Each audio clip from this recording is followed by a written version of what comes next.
भगवान का एक नाम है भक्त वत्सल, मतलब भक्त के ऊपर जिनका वात्सल्य भाव। वात्सल्य भाव का अर्थ क्या है? आपने देखा होगा, अनुभव किया होगा,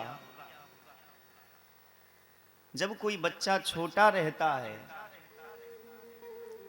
जिस बच्चा का जीवन मां के दूध पर ही केवल आश्रित है, जो बच्चा केवल मां का दूध पी करके ही जीता है, ऐसे बच्चे को जब भूख लगती है ना, तो मां के स्तन से दूध बाहर होने लगता है। आप एक भाव तो यह है, और एक भाव रामचरितमानस में और भी अद्भुत है। राम जी वन चले गए थे, गंगा के उस पार चले गए।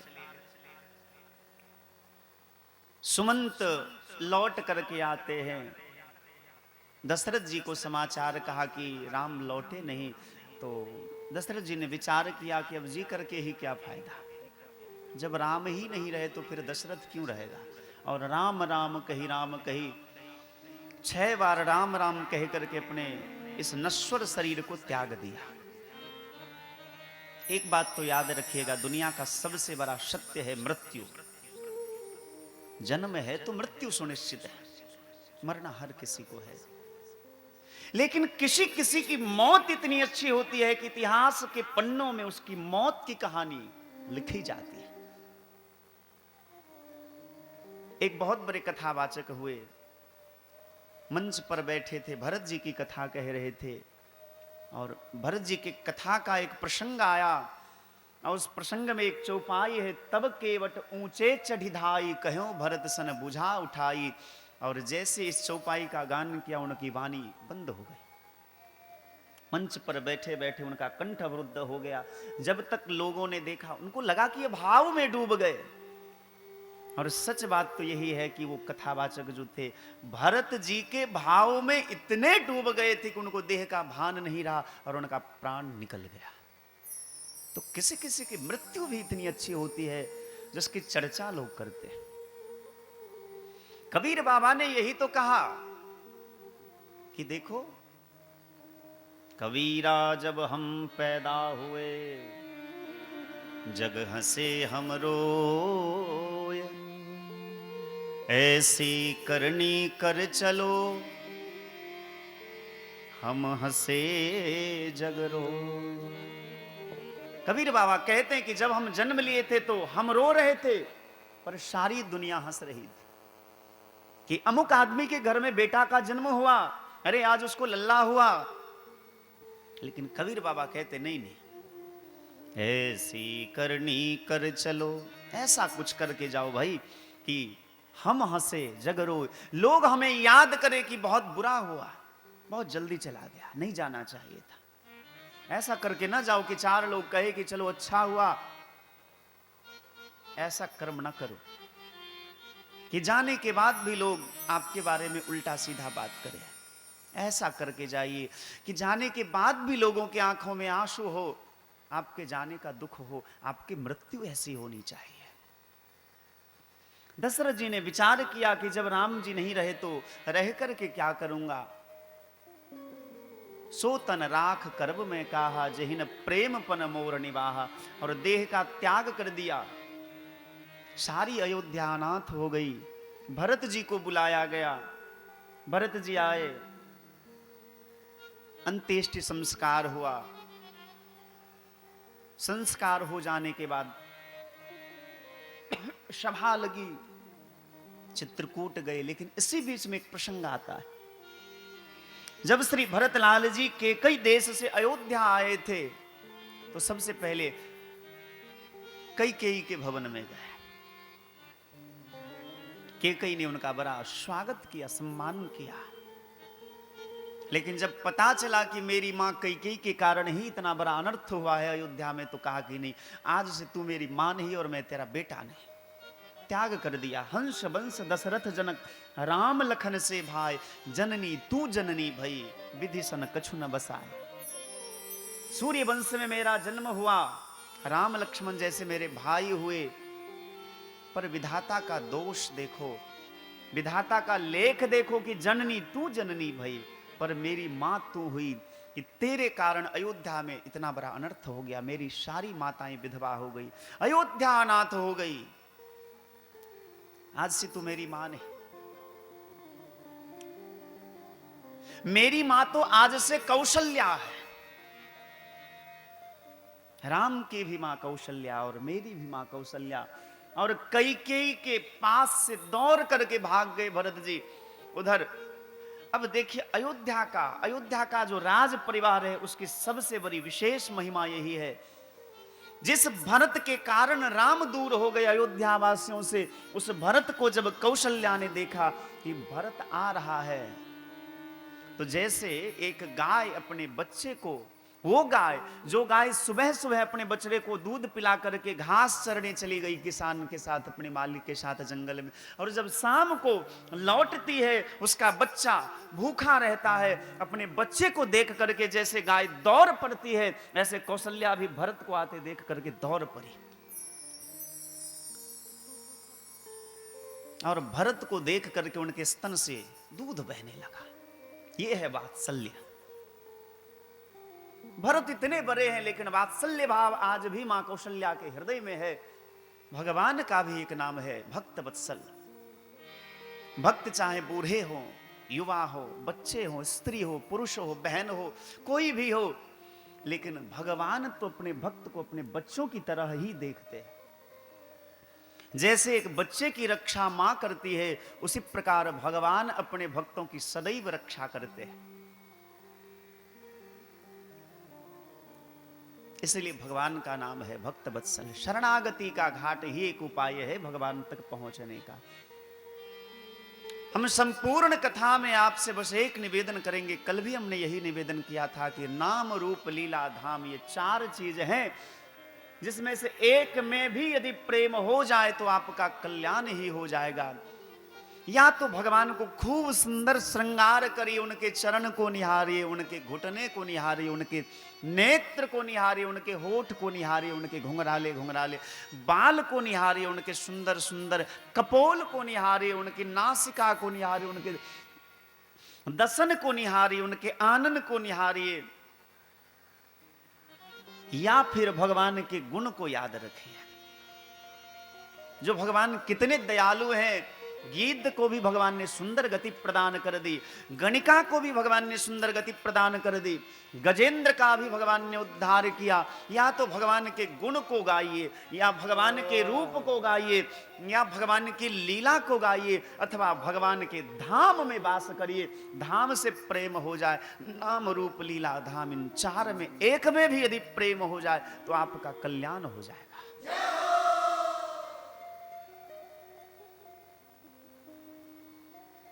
बड़ा सुंदर संयोग है। हरिपुर गांव है, हरिपुर का मतलब ही है हरे पुरम, भगवान हरि का जो गांव है।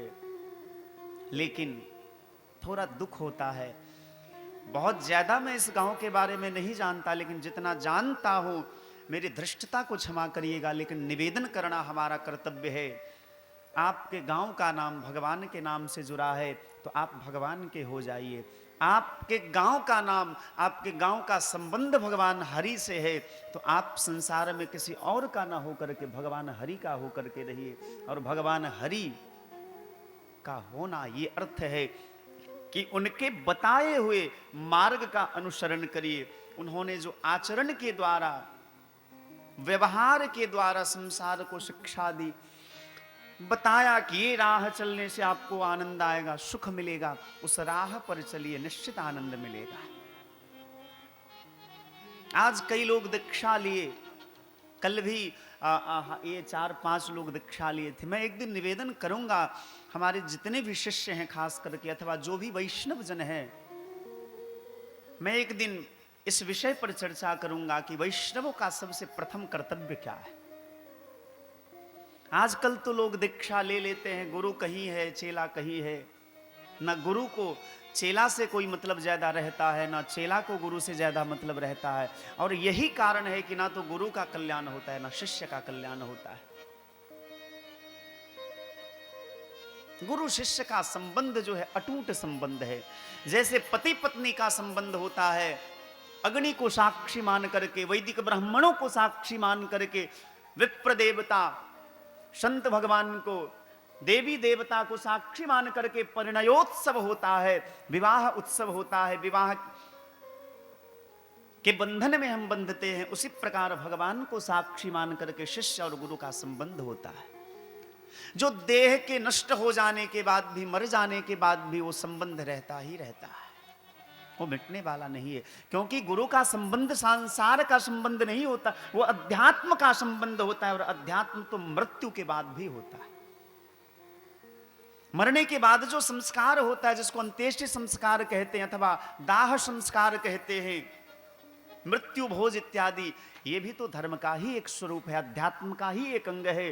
कहने का अर्थ है कि धर्म जो है, अध्यात्म जो है, संस्कार जो है, मृत्यु के बाद भी वो बरकरार रहता है। तो गुरु और शिष्य का संबंध भी देह नष्ट हो जाने के बाद भी बरकरार रहता है।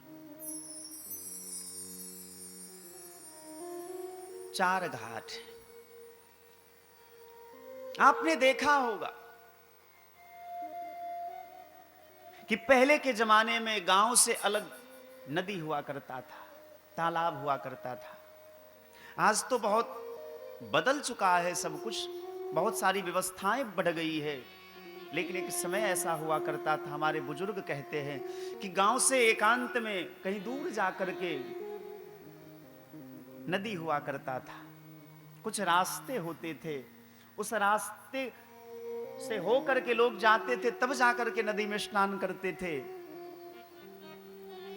जैसे उस नदी तक जाने में बहुत प्रकार की झंझटें थी, उसी प्रकार इस मानस के घाट पर भी आने में बड़ा झंझट है भैया। गृह कारज नाना जंजाला, ते दुर्गम अति शैल विशाला। कथा प्रारंभ हो गई, ध्वनि यंत्र के माध्यम से बहुत दूर दूर तक आवाज जा रही होगी। लोग सोच रहे होंगे, मन तो छटपटा रहा होगा कि चलो हम जल्दी चलते हैं, लेकिन गृह कारज नाना जंजाला, ते दुर्गम अति शैल विशाला। आप अपने आप को संसार में इतना ज्यादा उलझा दिए कि आपको अपने लिए टाइम नहीं मिलता। हम सबके लिए जीते हैं, लेकिन हम खुद के लिए नहीं जीते।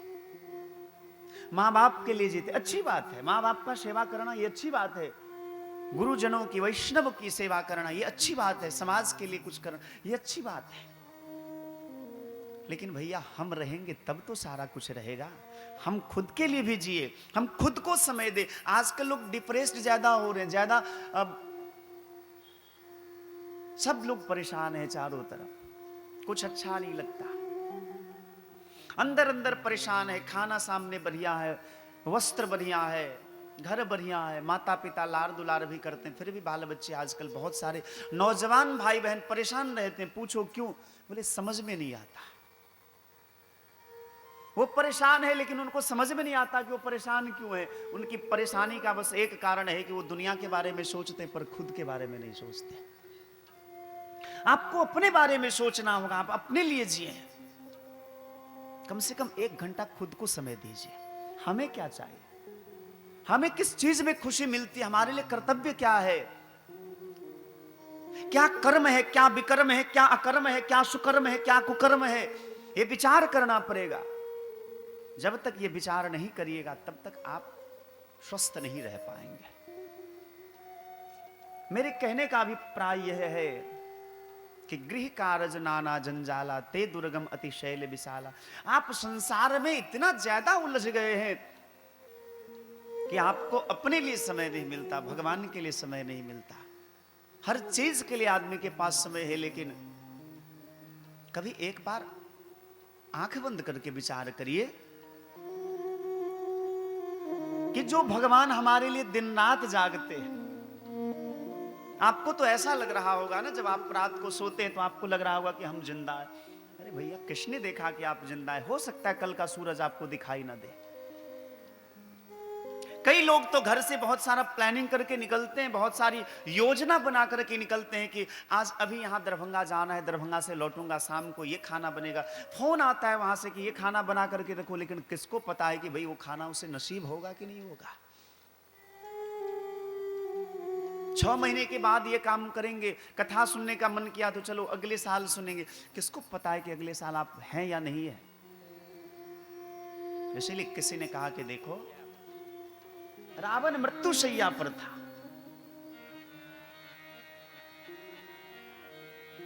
रणभूमि में एक तरफ राम जी, एक तरफ मृत्युशैया पर अंतिम श्वास गिन रहा था रावण।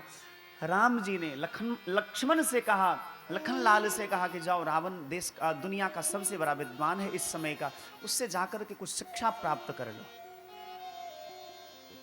लखन लाल जी गए। रावण ने कहा कि देखो, मैं जाते जाते बस एक उपदेश देना चाहता हूं कि जो काम तुम्हें करना है ना, वो जल्दी कर लिया करो। जो काम तुम्हें कल करना है उसको आज कर लो, क्योंकि कल को किसी ने नहीं देखा है। महाभारत का युद्ध हुआ, पांडव विजयी हुए, हस्तिनापुर के राजा युधिष्ठिर जी महाराज बने। दैव योग से एक ब्राह्मण भिक्षुक आया, युधिष्ठिर जी महाराज के सामने याचक बनकर के आए। युधिष्ठिर जी महाराज ने कहा कि आज नहीं, आप कल आइएगा, कल आपको भिक्षा मिलेगी। भीमसेन ने नगरवासियों को बुलाया, ढिंडोरा पिटवाया पूरे गांव में। सब लोग प्रसन्न हैं, लेकिन किसी को यह नहीं पता कि प्रसन्न क्यों है। नगारे बजवाए। युधिष्ठिर ने पूछा भीमसेन से, क्या हुआ है? पूरे गांव में नगारे क्यों बजा रहे हो? भीमसेन ने बड़ा सुंदर जवाब दिया कि भैया, आपके द्वार पर एक ब्राह्मण भिक्षुक आया था और आपने कहा कि आज दान नहीं दे सकता, भिक्षा नहीं दे सकता, कल आना। तो मुझे पता चल गया कि मेरे भैया कल तक जीवित हैं, कल का ज्ञान मेरे भैया को है। युधिष्ठिर जी को बड़ा पश्चाताप हुआ, मैंने गलती की है, किसको पता कि कल मैं जीवित रहूंगा या नहीं रहूंगा। युधिष्ठिर जी महाराज ने उस याचक को बुला करके तत्क्षण दान दिया, संतुष्ट करके विदा किया। तो कहने का अर्थ है कि कल क्या होगा ये किसी को नहीं पता, लेकिन आज जो हमारे पास है उसको बढ़िया से हम जी ले, यही वास्तविक जीवन है। कभी आप एकांत में बैठेंगे, आंख बंद करेंगे और अपने जीवन के बारे में सोचेंगे तो आपको लगेगा कि आप कुछ है ही नहीं। आप तो झूठ मूठ के अभिमान करते हैं कि हम ये हैं, हम वो हैं, अरे हमने ऐसा किया, हमने वैसा किया। आपने कुछ किया ही नहीं, आप कठपुतली के सिवा कुछ भी नहीं है। जैसे पर्दे के पीछे कोई बैठा रहता है, उसके हाथ में सूत्रधार हो, वो सूत्रधार सूत्र होता है। सामने मंडप, जो मंच लगा रहता है, उस मंडप पर जो है लोग नाचते रहते हैं, उसको कठपुतली नाचता रहता है। सारे लोग ताली बजाते हैं, प्रसन्न होते हैं, पर किसको पता कि इसके पीछे, इस पर्दे के पीछे कोई बैठा है और सूत्र उसके हाथ में है, सूत्रधार उसको नचा रहा है, जैसा चाहता है उसे वैसा नचा देता है। उसी प्रकार ऊपर कोई बैठा है, हमको, आपको, हमसे, आपसे जो जब जैसा करवाना चाहता है वो करवा लेता है। लोग अज्ञानी होते हैं जो कहते हैं कि हमने ऐसा किया, हमने वैसा किया। कोई कुछ नहीं करता, सब परमात्मा करते। और लोगों की बात तो छोड़िए, हमें भी कभी कभी आश्चर्य लगता है कि मैं 4-5 घंटा लगातार बोल कैसे लेता, बिना शास्त्र को देखे, बिना कुछ याद किए, इतनी व्यस्तता के बाद भी 4-5 घंटा बोल कैसे लेता हूं। तो अंत में मेरे प्रश्न का जवाब मुझे मिलता है कि मैं बोलता ही नहीं, मेरे ठाकुर जी मेरे हृदय में बैठ करके जो चाहते हैं वो बुलवा देते। कई लोगों को हमने देखा है कि बैठने में जो असमर्थ होते हैं, आधा घंटा ठीक से बैठ नहीं सकते, लेकिन कथा में यदि बैठ जाए और उनका मन कथा में लग जाए तो 4-5 घंटा कैसे बीत जाते उनको खुद भी पता नहीं चलता। ये भगवान की कृपा है। कहने का अर्थ यह है कि ठाकुर जी सब करते हैं, भरोसा उन पर रखिए। आशा एक राम जी से दूजी आशा छोड़ दे, नाता एक राम जी से दूजी नाता तोड़ दे। कुछ समय निकालिए। कल हम निवेदन कर रहे थे कि जीवन गुरु से शुरू होता है, गुरु के बिना जीवन अधूरा होता है। प्रत्येक मनुष्य के 2 प्रकार के जीवन हैं, एक सांसारिक जीवन और एक आध्यात्मिक जीवन। एक सज्जन व्यक्ति हमसे कह रहे थे मुझे लगता है वो कथा मंडप में विराजमान भी है कि हमने भगवान शिव को गुरु मान लिया और उनको गुरु मान करके हम अपने अध्यात्म पथ पर आगे बढ़ रहे हैं। लेकिन आपको मानना चाहिए कि जब शिव भी इस संसार में आते हैं लीलावशात तो किसी न किसी को गुरु बनाते हैं। राम भी जब लीला करने के लिए जब संसार में आते हैं तो वशिष्ठ को विश्वामित्र को गुरु तत्व स्वीकार करते हैं। भगवान कृष्ण कृष्णम वंदे जगत गुरुम, जो साक्षात जगत के गुरु हैं, वो कृष्ण भी जब धरातल पर लीला करने के लिए आए तो सांदीपनी मुनि को गुरु बनाया। बिना गुरु का जीवन शुरू नहीं होता।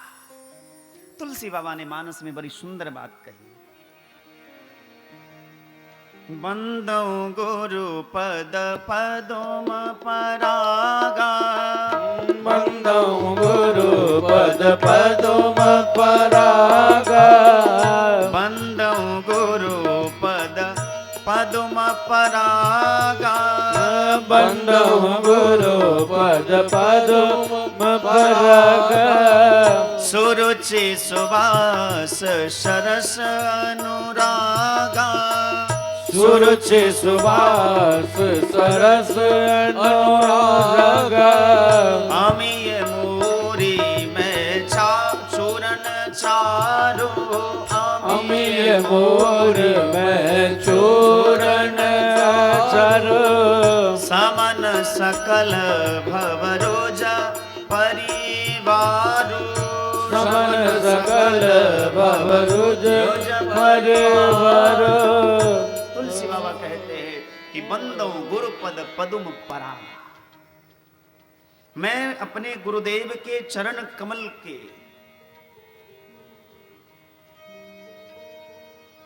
मैं अपने गुरुदेव के चरण कमलों में प्रणाम करता हूं। बंदो गुरु पद पदुम परागा, सुरुचि सुवास शरस अनुरागा, अमीय मूरी में चूरन चारो, समन सकल भव रुज परिवारो, सुकृत संबुतन विमल विभूति, मंजुल मंगल मोद प्रसूति।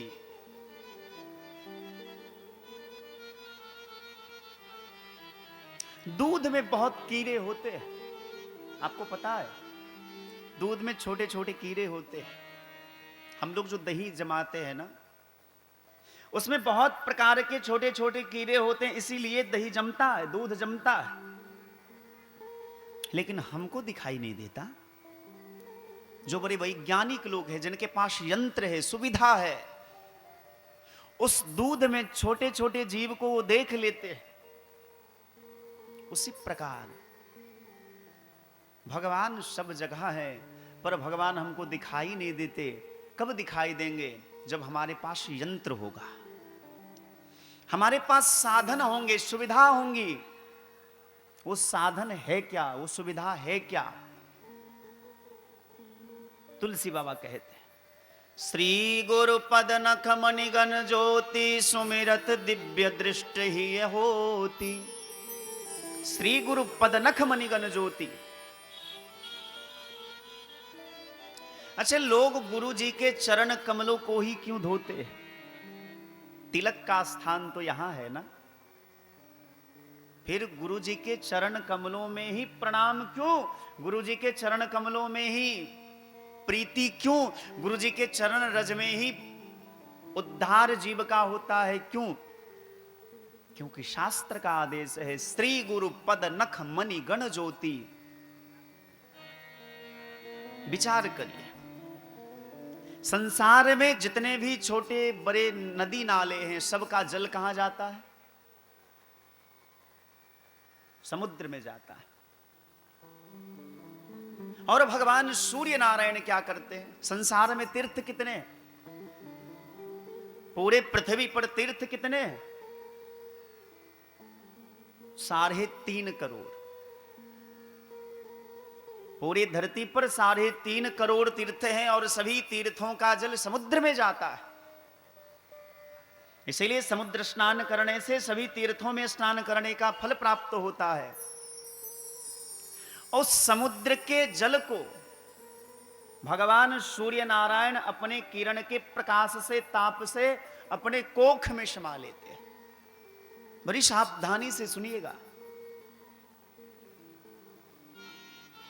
और सूर्य नारायण भगवान के चरण, सूर्य नारायण भगवान का जो किरण है, वो प्रकाश है, वो गुरु जी के चरण नख में निवास करता है। इसीलिए स्त्री गुरु चरण सरोज रज निजमन मुकुर सुधारी, वर्णो रघुबर विमल जसो जोदायक फलचार। सभी तीर्थों का जल समुद्र में जाता है, समुद्र का जल भगवान सूर्य नारायण के पास है, और सूर्य नारायण भगवान का प्रकाश का वास जो है गुरु जी के चरण नख में होता है। इसीलिए गुरु जी के चरण नख की वंदना की गई है। श्री गुरु पद नख मणिगण ज्योति, सुमिरत दिव्य दृष्ट ही होती। जिस प्रकार से सूर्योदय होने से अंधकार समाप्त हो जाता है, उसी प्रकार गुरु जी के चरण रज का स्मरण करने से, चरण नख का स्मरण करने से हृदयगत जितने जन्म जन्मांतर के अंधकार हैं, कलुषित मन है, वो पवित्र हो जाता है, प्रकाशमान हो जाता है। आपके घर में यदि प्रकाश नहीं है तो आपके घर में रखे हुए पदार्थ भी आपको दिखाई नहीं देंगे। उसी प्रकार आपके हृदय में यदि गुरु जी के चरण नख का प्रकाश नहीं है, चरण नख का आपने ध्यान नहीं किया, उनकी कृपा करुणा से आप्लावित आपका हृदय नहीं है, तो आपके हृदयस्थ भगवान का दर्शन भी आपको नहीं होगा। उसी प्रकार जिस प्रकार सूर्योदय के पूर्व आदमी को घर में रखा हुआ पदार्थ भी दिखाई नहीं देता, प्रकाश के बिना कुछ भी दिखाई नहीं देता, उसी प्रकार गुरु कृपा के बिना हृदय में रहने वाले भगवान का भी दर्शन नहीं होता।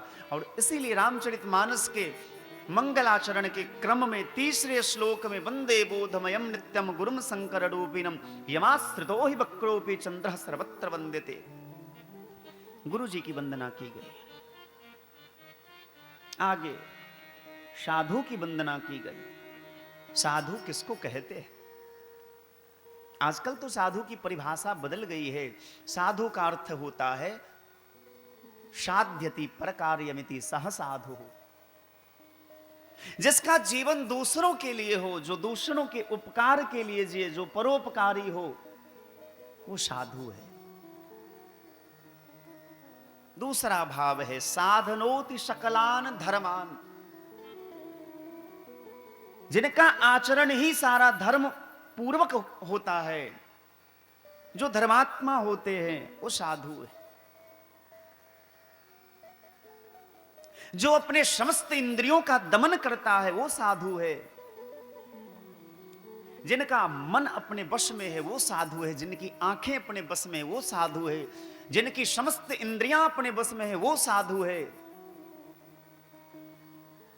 भागवत में साधु की अलग परिभाषा दी गई। ततक्षवः कारुणिकाः सुहृदः सर्वदेहिनां अजात शत्रवः शान्तः साधवः साधुभूषणः।